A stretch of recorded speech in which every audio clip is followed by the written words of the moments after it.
Spring break was here. No more school for 2 whole weeks. My family decided to spend Easter vacation at our old cabin in the mountains. It was a tradition. Every year we packed up the car and drove far away from the city. I loved the fresh air and the tall trees. This year I had a strange feeling about the trip. Something felt different, but I couldn't put my finger on it. Mother, the drive was long and boring. I looked out the window at the passing scenery. My little sister Lily slept most of the way. Finally, we arrived at the cabin. It looked smaller than I remembered. Dad unlocked the door, and we all stepped inside. The familiar scent of pine needles and dust filled my nose. It felt good to be back.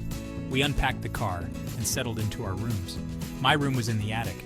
It had a small window that looked out over the woods. The wind howled outside, making the branches sway. I shivered even though it wasn't cold. I couldn't shake off the feeling that something was watching us. The cabin was old and creaky. It had been in our family for years. The walls were made of dark wood, and the furniture was covered in faded floral patterns. Cobwebs hung in the corners, and dust bunnies gathered under the beds. It always felt a little spooky, but we loved it. There was something comforting about its familiar sights and smells. Mother. The kitchen was small and cozy, with a wood-burning stove and a chipped porcelain sink. Mom had already started unpacking groceries, and the smell of cinnamon and sugar filled the air. She was making her famous Easter bunny cake.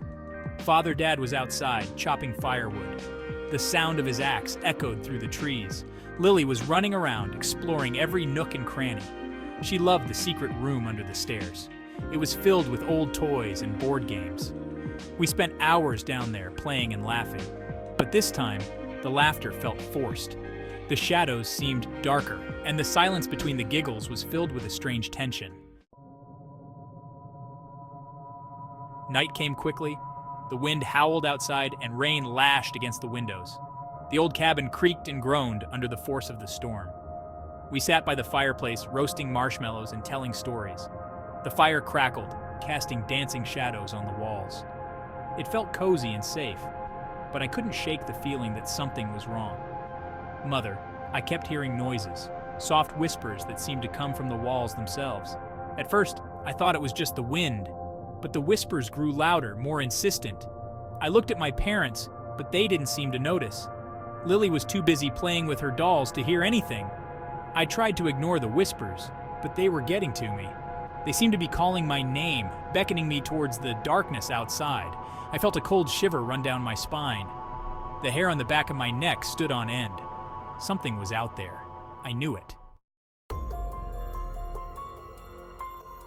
The next morning, we woke up to a strange discovery. There was a large dent in Dad's car. It looked like something had slammed into it.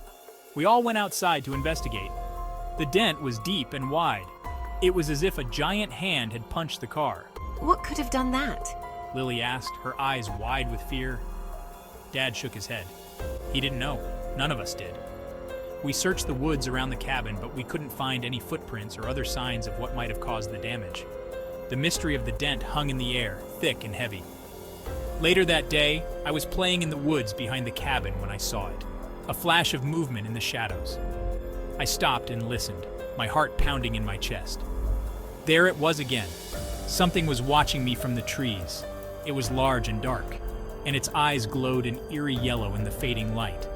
I backed away slowly, never taking my eyes off the spot where I had seen the creature. I ran back to the cabin, my breath coming in ragged gasps. I burst through the door, my face pale with terror. "There's something out there!" I gasped, my words tumbling over each other. My parents tried to calm me down, but I was too scared. I told them about the creature in the woods, about its glowing eyes and its massive size. They didn't believe me, of course. They thought I was just letting my imagination run wild, but I knew what I had seen. That night, I lay awake in bed, listening to the wind howling outside. The whispers were back, louder than ever. They seemed to be taunting me, mocking my fear. I pulled the blankets over my head, trying to shut out the sound, but it was no use. The creature was out there, and it was getting closer. I could feel its presence, cold and menacing. I squeezed my eyes shut, wishing desperately for morning to come. When I woke up, the sun was streaming through the window. I felt groggy and disoriented. It was all a dream, I told myself, just a bad dream. I went downstairs and found my family eating breakfast.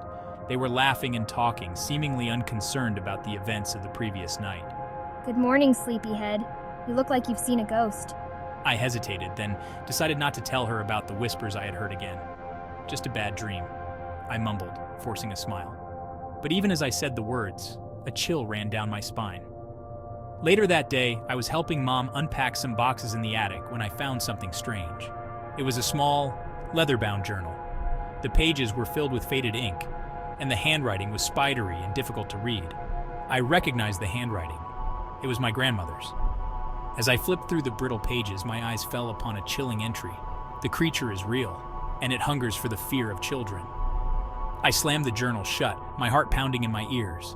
Suddenly, Mom was standing in the doorway, a strange look on her face. You heard them too, didn't you? The whispers.